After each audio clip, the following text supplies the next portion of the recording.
It is Friday, September 4th, 2015. This is your morning edition on I-24 News. Coming up later today, Hungarian police force migrants off a train and send them to registration camps, igniting a standoff. China puts on a huge show of force at its World War II anniversary ceremony. And later on the show, world leaders share their personal moments on Instagram. Good morning, I'm Yael Levi, and we begin in Hungary today, where clashes erupted yesterday when police attempted to force migrants to disembark from a train to Austria and take them to a refugee camp instead near the border. One family threw themselves on the tracks in protest. According to Hungarian authorities, the refugees needed to be taken to reception centers for registration. The dramatic scenes of the standoff between the Hungarian police and refugees was unfolding as European leaders keep bickering over the amount of people to be taken in by each country. That, even as wrenching photographs of a drowned 3-year-old Syrian boy riveted world attention yesterday and galvanized public demands for action. The leaders' first fumbling efforts seemed only to highlight Europe's divisions. Hungary's Prime Minister Viktor Orban insisted yesterday the migrant crisis was a German problem, not a European one, because that is where the migrants wanted to go, adding that the wave of mostly Muslim migrants, according to him, would undermine Europe's Christian roots. Western European governments, meanwhile, demand that the migrants be split up among the bloc member states according to a quota system. Europe's leaders will be meeting in Luxembourg this week to try and find solutions to the ever-worsening and spiraling out of control problem of migrants, or should we call them actually refugees. Joining me in studio is author and journalist Avirama Gulan. Good morning to you. With me as well, Ami Kaufman, I-24 News contributor. Good morning to you. Good morning. Before we break it down, let's take a look at the following report from Hungary and discuss. Budapest this week. Some of these migrants who arrived here from Syria know very little English, but they all have one word in mind. Germany, the desired destination of nearly every migrant arriving on European shores.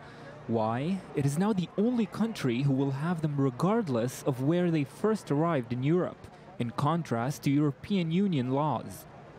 Established in 2013, the Dublin regulations stipulate that migrants who arrive in Europe must register in the first country they arrive in, to prevent internal migration in the continent. Migrants who are apprehended in a different European country after registration are returned as economic migrants to the first European country where they were recorded.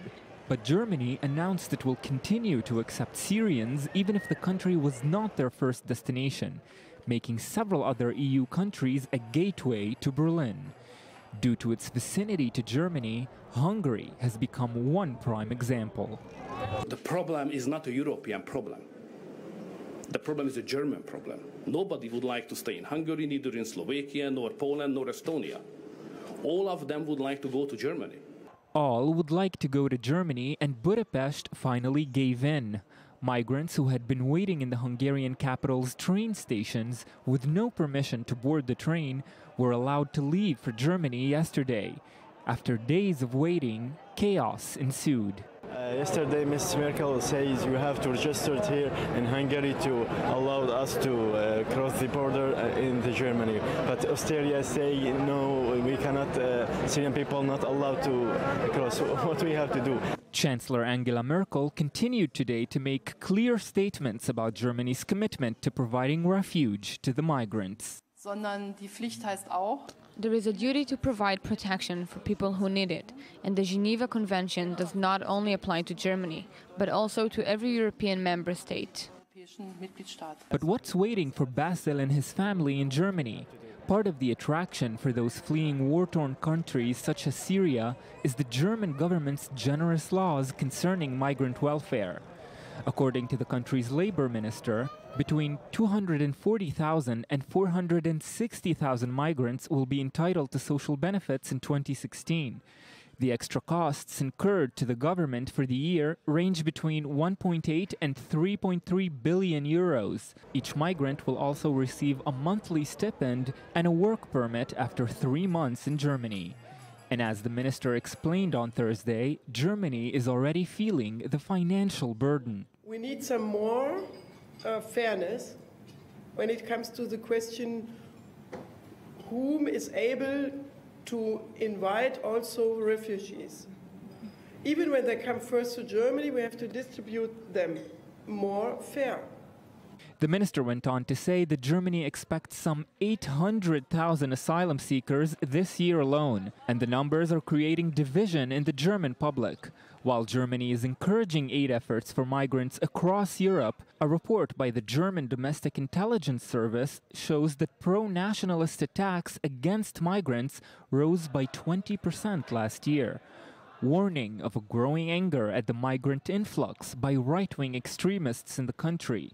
Another reason the migrant crisis has become a moral issue for Germany. We're going to go first straight live to Hungary, Budapest, where UNHCR spokesperson for Central Europe, Babar Baloch, is joining us on the phone. Mr. Baloch, good morning to you. And before we touch on the bureaucracy, the minutiae of the bureaucracy for these refugees, what ensued yesterday, the chaos? What happened there in that train station in Hungary? Can you tell us, for all those thousands of refugees? Good morning. Yes, I mean, it was indeed a chaotic scene over here at the Budapest train station. There were over 2,000 asylum seekers and refugees who have been staying at the Keleti train station as we know it. And for days they haven't, or they were not allowed to board the trains, any trains. The doors of these train stations were shut. There were a heavy contingent of police that were guarding the station. No one was allowed to go near that. And then suddenly, yesterday morning, the police disappeared, gates opened, so all these people who were waiting outside, they just rushed in. They rushed in, but then they were not going to Germany, were they? No, and that was the problem. On the screen, there was a sign that in the interest of the railway network safety, all trains to Western Europe have been suspended. So this sign was there probably, but there were two local trains that arrived, and people were just so desperate they got on the train, but the two trains left, not going to a town near the Austrian border, but they ended up in two asylum reception centers. Now, where are all these people now? They're essentially in camps, aren't they? We hear that last night, I mean, the time I got back from the train station around 11 o'clock late last night, there were reports that there was still at one location, there was standoff. People were refusing to get off from those trains. The police was standing out and the people were in.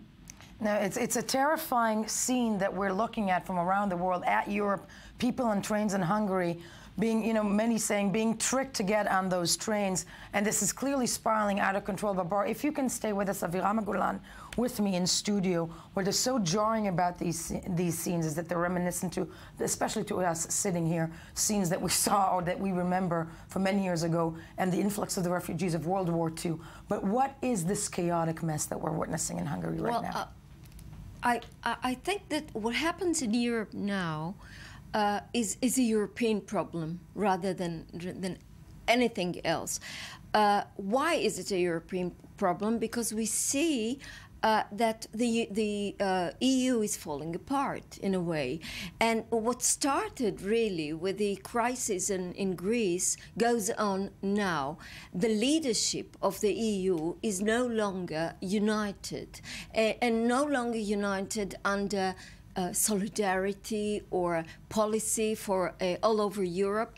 But you see Angela Merkel on one hand, who is, I have to admit, trying to be really a real leader. Trying to do the right thing. To do the right thing, to be moral, and plus lead this union to something else. We always speak about the American dream, but yet there was a European dream. There is a European dream, and of course people who flee to Europe believe in this European dream. I think this is falling apart now, and the leadership is too weak. On one hand, you see François Hollande that I can't see him, I can't hear him, I don't know what he thinks. Yeah, nobody knows. But what you see on the other hand is, of course, the Hungarian Prime Minister. And this is a question to you, Babar Baloch, still with us on the phone. The Hungarian Prime Minister, why not let these people through at this point? And has the UN tried to push some sort of a mechanism to actually help the people just stranded now in Hungary move on to a country that's willing to accept them? Oh, yes. I mean, we have been trying to make calls. We have been trying to in touch with the authorities over here. First, in terms of assessing this, if you go and look at the train station, you have families, women, and children in desperate conditions. They have been just sitting there for days and days, sleeping, spending nights at the train station. So we have been going to offer them assistance. But they haven't been so welcoming, at least here in Budapest. The only assistance that they have asked is technical so far. But also, the issue is that Hungary should provide proper reception and registration to these people. Hungary has a responsibility under international law to take care of all asylum seekers who arrive here. And we are calling on Hungary that this chaos at the train station cannot continue for too long. If you cannot take care of these people, the best is in your interest and in the interest of these people is to just let them go. Let them go, no, indeed. But as Avirama Golan here mentioned, the problem is, of course, at this stage, European. Some may argue, I would argue, actually, it's the problem of the world at this point.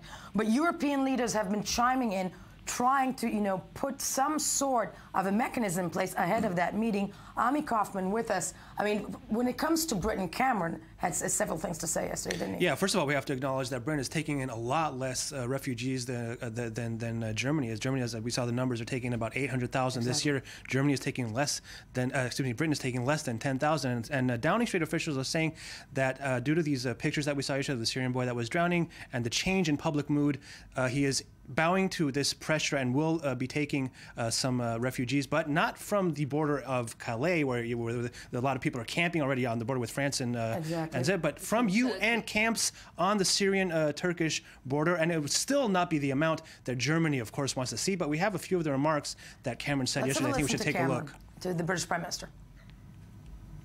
And apparently we do not have Cameron. We don't have those, but he did say. I think it was just a bit odd to see Cameron yesterday, who was saying that basically what he was saying is, yes, the issue is that we have to find a solution for Syria first, and people thought that was a bit cold of him to say. You know what? You can agree with Cameron. Yes, we need to find a solution for Syria. But in the meantime, help these refugees who need help desperately. It doesn't negate. And that is the question. We're looking at the people who are willing to take them in. Avirama, I want to ask you before we go to Germany. The problem is also, it's not just the European leaders in the EU. It's also the animosities in Europe also. That's what the citizens of Europe feel towards refugees, isn't it? Well, they're very much divided. Yeah. And what I'm really afraid, when I said before that it was it is rather a European problem, I mean that what happens now in Europe, and it's a while, it didn't start yesterday, but this is a big trigger, is that old demons raise their heads. I mean, when I heard the speech of the Hungarian Prime Minister, I was appalled. I was appalled, but I was not the only one with a memory. And what happens now, and this is something that the European leadership has to bear in mind very, very seriously, is that fascism is back. And you see the movements, and I cannot even imagine what will happen in France after this crisis ends, what will happen in France with Marine Le Pen, and you can watch what happens now this week in Greece with this neo-Nazi movement, the Golden Dawn. And you see all the signs of something that we know very, very well, unfortunately. Sadly, then joining us from Berlin is I-24 News correspondent Polina Garayev. Polina, good morning to you. We have some differing numbers coming out this morning. Indeed, Angela Merkel, as was mentioned here, is the only leader that is trying to push the EU forward and try and set some sort of a quota for each country. But the German citizens themselves, and I'm wondering out loud with you, there's some polls that came out this morning that be it either 50 or 79%, if that's true, of German citizens would actually like to see these refugees put into camps, so to speak, and actually redistributed around Europe. Is that correct? Well, as was mentioned before, the public opinion in Germany is very divided. It's even been dubbed in the press as Bright Germany versus Dark Germany. The faces of Bright Germany are the people welcoming the refugees coming from chains in Hungary, in Munich, as we've seen in recent days. While on the other hand, Dark Germany is manifested by almost daily arson attacks on refugee camps and shelters throughout Germany. Only actually overnight, a man was seriously injured after a fire broke out in a refugee center in Heppenheim, not too far from Frankfurt. And the police haven't ruled this to be an arson yet, but if it will, it wouldn't be the first case. These cases happen almost on a daily basis. And it was already reported in the press that people do see the need to treat refugees differently. Merkel had made special concessions for refugees coming from Syria. They won't be sent back to their first point of entry to the EU, as the EU actually rules stipulate. But others will be, and the public is supportive of that fact. They want to help those really in need of help, but to not burden themselves with everybody else. With everybody else, so to speak, and that's what Merkel has been saying. But I think, and Paulina, thank you, I think that all of these discussions, and that, you know, valid ones as they are, really take away from the fact that I'm going to call them refugees, because also the minutiae of because the minutiae of migrants and refugees, these are refugees, these are people fleeing for their lives. And the images of the body of a 3-year-old Syrian boy washed ashore after dying while attempting to cross the sea to Europe shocked the world yesterday, to highlight what these Syrian refugees have been going through for 4 years. We need to remind viewers it's 4 years of a civil war, and a mother will not put her child on the water if the land is, you know, is not safe. And that's basically what's happening. Turkish authorities arrested 4 suspected human traffickers over the death of the boy and his 11 travel companions. Turkish President Recep Tayyip Erdogan lashed out at EU states, again the blame game. But before anything else, let's watch a report on what is quickly becoming an iconic image, but mostly the story of this young boy whose 3 years of life were clearly horrific and ended in the water. Let's have a look. He had a name, the dead little boy on the beach, Aylan Kurdi, 3 years old. His brother Galip, 5, died too. Their father, Abdullah Kurdi, survived. He spoke at a morgue today after identifying the bodies. Everything is gone, he says. They are Syrian Kurds from near Kobani. Like so many desperate refugees, they fled to Turkey and arranged for a boat. This is the central staging area. People wait here for a phone call from their smuggler. They get in a taxi and they go to the beach. The Kurdi family came to this beach. ABC was there this week when another refugee group waded through the surf, piling into the flimsy dinghy. Children lifted in, heading into the waves by flashlight. Today, in tears, Abdullah Kurdi remembered how he desperately held one small son in each arm when their boat went over, keeping their heads above water. But they tired. So did his wife, and he lost them all. My kids were the most beautiful children in the world, he says. For families who actually get to Europe, this awaits. Chaos in Hungary, that Budapest train station. Thousands of refugees fighting to board, hoping to get to Germany. But the train stops at a Hungarian village an hour later. Police will take them to camps. No camps, they shout. One family lying down on the tracks in protest, violently pulled away by police. But Abdullah will not go to Europe now. Now all I want to do is sit by the graves of my wife and children, he says. Terry Moran, ABC News. We're going to Istanbul right now, where we're joined by journalist Laura Wells. Laura, good morning to you. These images, the image yesterday of that 3-year-old boy, clearly, I mean, a horrific story. Reactions in Turkey, but mostly there seems to be this very vast smuggling network that is dealing and wheeling with these refugees' lives. Is there a reaction or any attempt to stop that in Turkey? the government has been working very hard to stop these refugees from entering European waters. They said in the past year alone, they've actually rescued 42,000 refugees in the Aegean, about 2,000 in the past few weeks. And actually between Tuesday night and Wednesday morning is when Aylan Kurdi, his brother Galip, and his mother perished. They actually rescued 100 of these refugees just between Bodrum and the island of Kos, and this is just a very tiny part of the Aegean. A very tiny part of the Aegean. Reactions just from Turkey really quickly to this tragedy. I mean, in the press, I'm wondering with you, is there any attempt to try and also integrate these refugees into Turkey? They have been trying, but it's been very difficult. There are 2 million refugees right now in Turkey, mostly from Syria. They've created a lot of camps, although at least half of these refugees are outside of the camps. It's very difficult for them to get work permits. You know, after years now of being in Turkey, some of them, if they can't find work, they don't want to beg anymore. And certainly you can go into any city, any town, including Bodrum, and you can see Syrians begging on the streets. Some of them are white collar, and I've been in touch with them, and they still can't get a job. So they're looking for new opportunities, and if that's in Europe, that's what some of them will try to do. Now, clearly a crisis that's engulfing not just the Middle East, Europe, that the whole world should pay attention to. Avirama, yes, to conclude. I think that we have to bear in mind also that at least three countries have helped the refugees from Syria mainly. We have to look at Lebanon, who has taken in more than 1 million, which is not something that is really very easily understood. Right. Jordan, 1.5 million. And Turkey, and of course Iceland on the other side of the world. But also we're discussing this problem sitting in Jaffa in Israel, and I think that Israel, being a neighbor, being a part of the Middle East, can also join forces. And we have the people talk.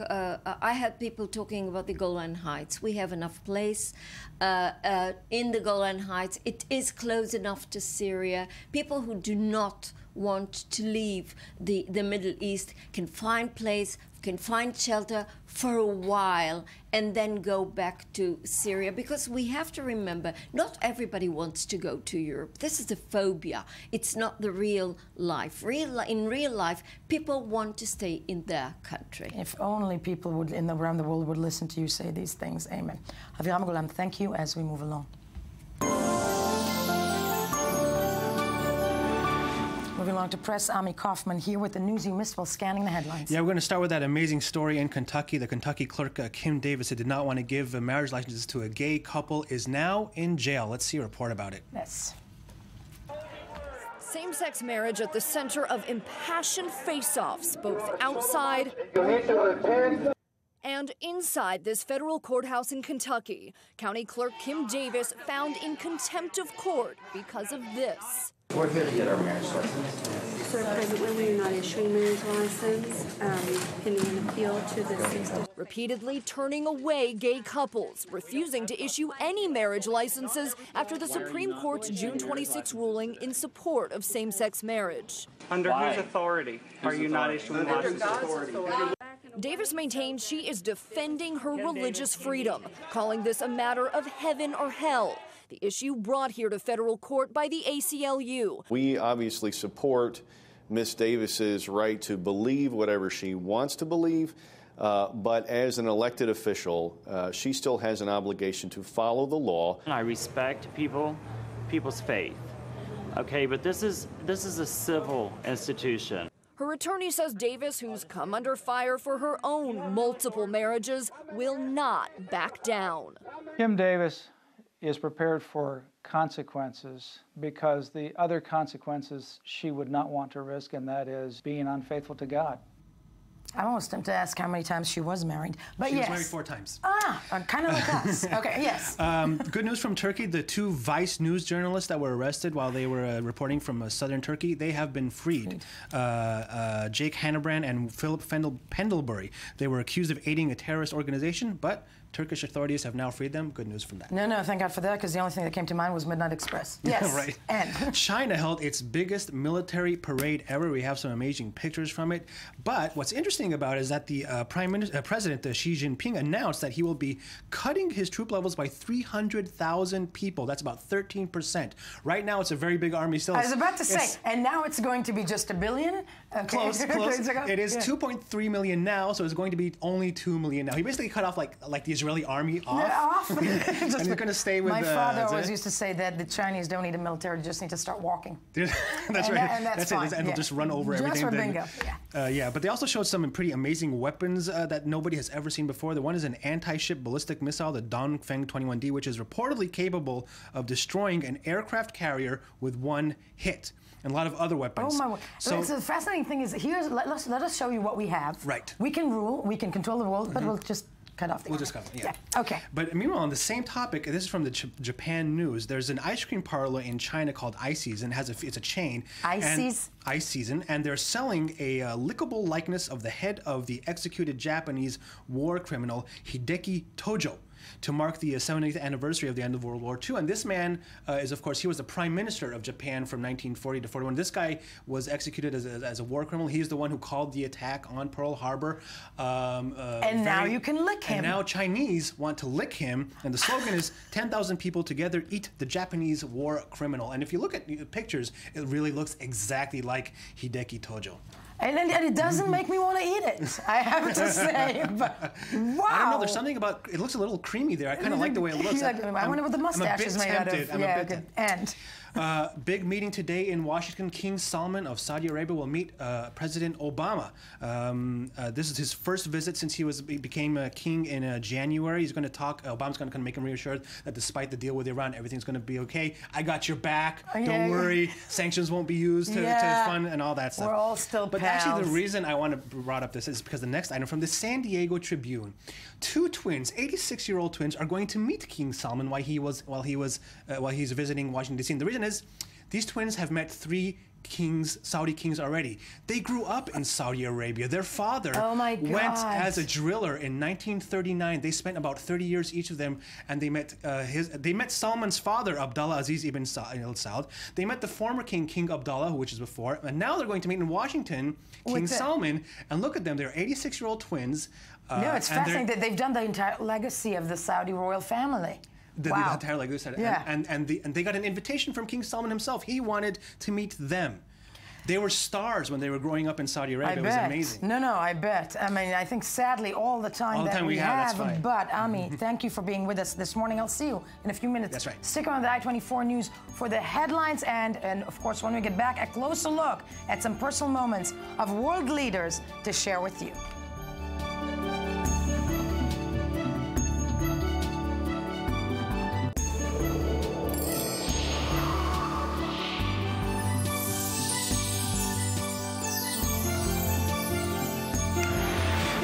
Welcome back. It is still Friday, September 4th. That sounded like Kermit. Yeah, I'm influenced by the whole Kermit Piggy saga, definitely. Tal Shalev is terrified. Tal Shalev with us. I'm terrified by the fact that Kermit has a new girlfriend. That's what I'm terrified of. Exactly. The news of the day. Denise, the marketing assistant for ABC. The marketing assistant for ABC. Good morning, everybody. It is Friday. That's why we're speaking about things that are very important. And Ami Kaufman is here with the web review, the spiral viral that is the web review. This web review actually has a lot of videos today, so let's watch. Remember, Kanye West gave this weird speech. He's running. He's running, but a lot of other stuff they talked about was very strange. So one YouTuber at the VMA Awards. So one YouTuber, his name is David El Malek. Apparently, maybe he's of Moroccan descent. He said it really reminded him of a comedy set. So he said, "Let's put some stand up," and then he put some Seinfeld music. We have to see it. We got to see this. Let's take a look. I still don't understand award shows. This arena tomorrow, it's going to be a completely different setup, some concert, something like that. How could you explain that?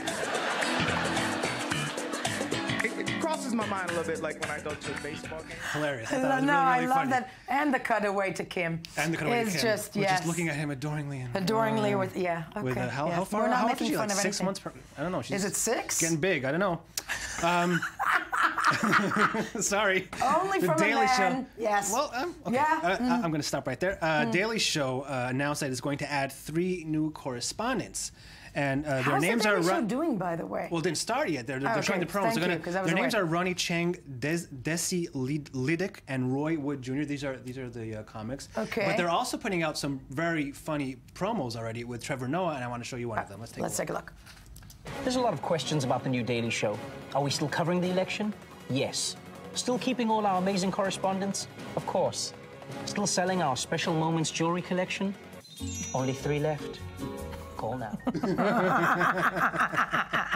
Nice. Promising. Promising. I'm waiting to look for it. I know. You can't really fill the void. It just doesn't. Look, Big Shoes. I know, you're Big being Shoes. I'm very optimistic about this guy. I think he might. I want to give him a chance. Come on, let's not say he's not Jon Stewart. He's not Jon Stewart. Come on, he's 20 what? He's It's a kid. going to be hard. It's going to be hard, and I think we're going to have to roast the first show, the 3 of us. We're going to have to roast it on the air. Yes. Be open-minded. Give the kid a shot. That's all I'm asking. When's its first That's show? all. When is the first It's pretty show? soon. I don't know. I don't know the date, but Okay, it's coming soon. we're A gonna lot have of things are roasting happening. sessions. Stephen Colbert is going to start his show pretty soon as well. Yes, that's much more interesting and promising, for instance. I might agree with you on that one, actually.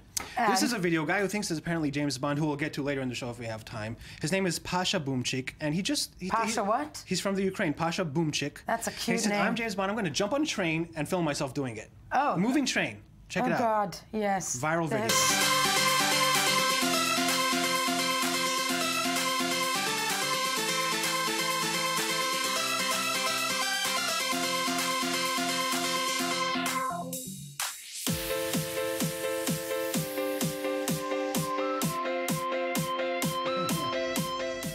Yeah, where is his mother? Where is his mother? Crazy kid. No, but I Crazy kid. have to say, first of all, this is very, metaphorically, because we are dealing with so many refugees today, and you're looking at The this. trains? No, Yeah. seriously. Yeah. I'm thinking he's giving an idea to people who are trying to save their own lives. I hope not. I hope not. That could end. And how old is he?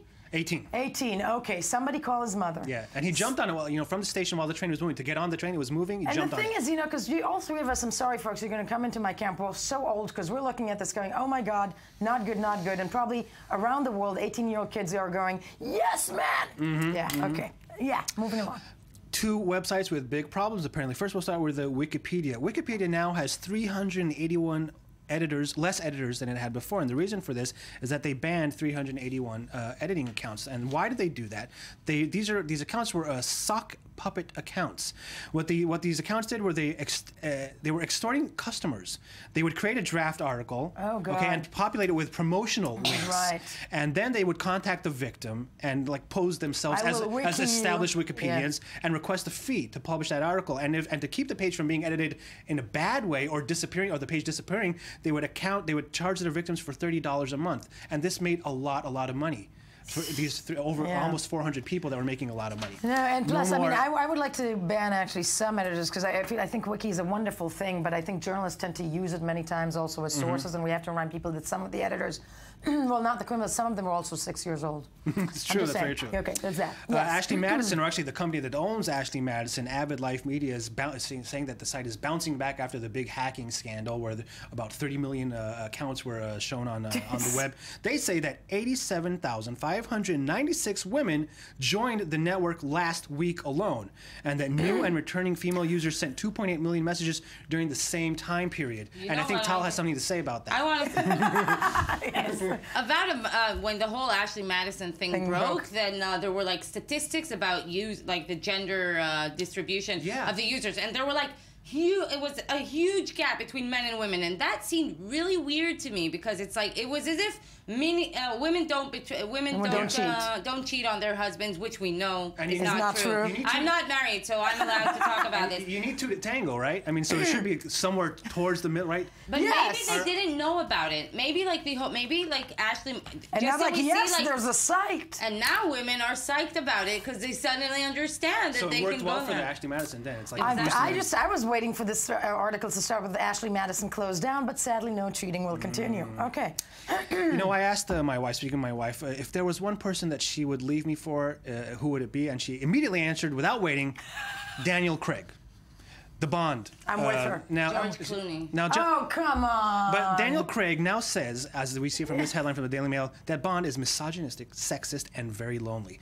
This is what he said in an interview to Esquire magazine. That's what my wife is into. And he also said, there's a great sadness in Bond. He's got these beautiful women, but when they leave, it's just sad. And as a man gets older, it's not a good look. It might be a nice fantasy, that's debatable, but really after a couple of months, it's not a good look. I don't know if I'd like to spend too much time with him. I gotta tell you, I'm with him on that. I love it because I really think that if you're a player in your 20s, I'm saying this to men, if you're a player in your 20s, fine. But when you get into your 40s, it's pathetic. Yeah, it's pathetic. Okay, yes, there we have it. Do we have some more time? One last one. One last one. There's a new hashtag out. It's called #DivorceSelfie. It's actually been around. It started about a year ago, but suddenly in the last month or two, everybody's doing it. It started with a couple called Shannon and Chris Neumann of Calgary, Canada. They posted a picture of them getting a divorce after they got the divorce, very happy. And now everybody on the web is, not everybody, but everybody getting a divorce is doing it outside of the courthouse, taking a #DivorceSelfie. Well, is the sequel going to be, these are people like, yay, we just got divorced. Yeah, that's it. I don't know. So everybody's very happy. I can relate to that. Taking the ring off. Here they are, very happy with the ring off the finger. Yeah, but I want the sequel to this when one of them in the back is like standing with a dagger. Okay. There's that. Ami, thank you for that happy-go-lucky, life is beautiful. I'm very happy to be here. For the viral sprawl. I think that it's time to look at the wonderful lives of politicians. Yes. That's how it should live. Yes. President Obama. Always. Yeah. He went to Alaska. He had his own northern exposure experience, and I know you guys already discussed it. But he had quite a blast on Instagram, and he generated a whole lot of buzz. So this is the first post in which he announced, "Hey everyone, it's Barack. Incredible view as we near Anchorage. I'll be spending the next few days touring this beautiful state and meeting with Alaskans about what's going on in their lives. Looking forward to sharing it with you, BO," meaning these are every post that is signed BO is a post that he actually wrote. So there's, okay, so that he really wrote this. He really wrote these posts. So, of course, we have Obama that documented the whole trip on the White House account, but we also have our one and only Pete Souza. Souza, thank you. Who had cool pictures. This is Obama and the Alaska government looking out of the window of Air Force One. Wow. Yes. Loving that. Yeah.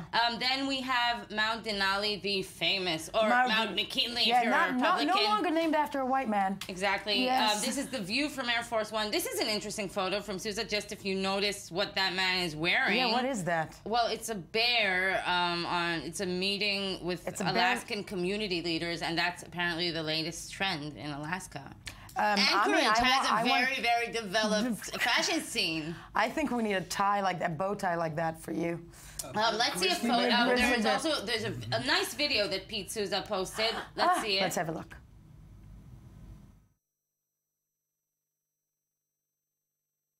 Give it to him. He looks great. No, he looks great. Now, come on, listen. First of all, the framing of this, the man at the top of the, I'm king of the world. I'm king of the world, folks. Totally. It's basically that. Yeah. I'm king of the world. But look, he looks good.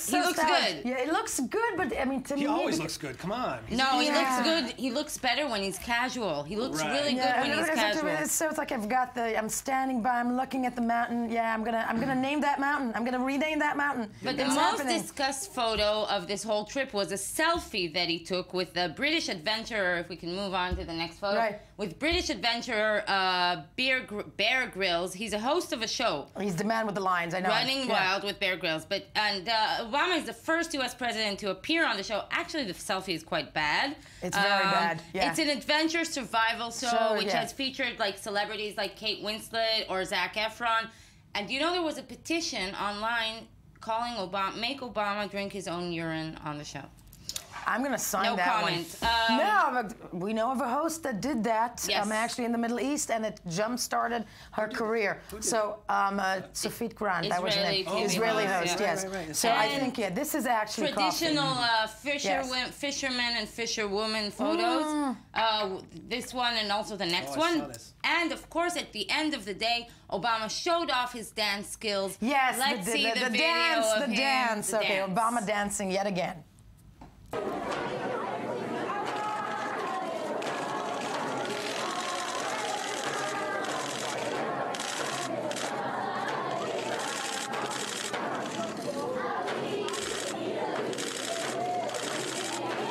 Before anything else, listen, we have to do the same thing, okay? Thank you, Ami.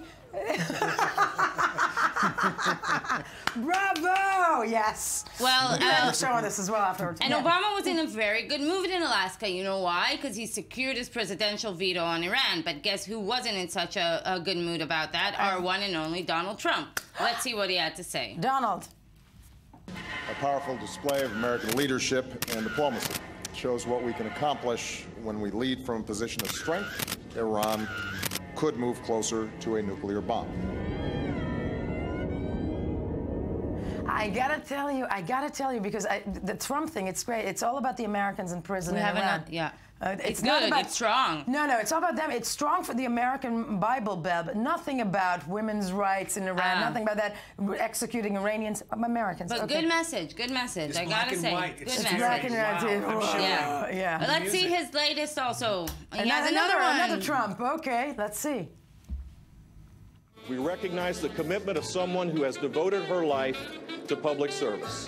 I want to say thank you to both Secretary Clinton and to President Clinton. What does that make Hillary Clinton to the Bush family? My sister-in-law.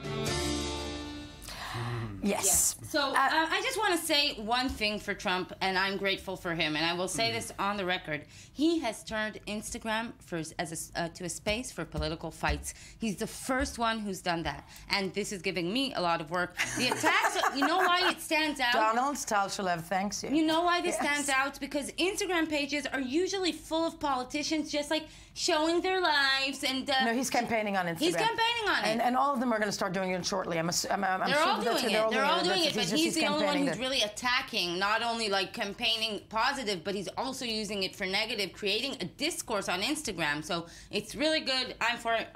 Go Trump. You're all for it. More. Last video of the day is Huckabee. The man and the guitar. Yeah, exactly, the man and the guitar. So Huckabee's on the campaign trail, and you know it's boring on the campaign trail, so he has a campaign playlist, and he posted one song. Oh Lord, we have to Rolling listen. Stones. Okay, let's see which one. Let's see.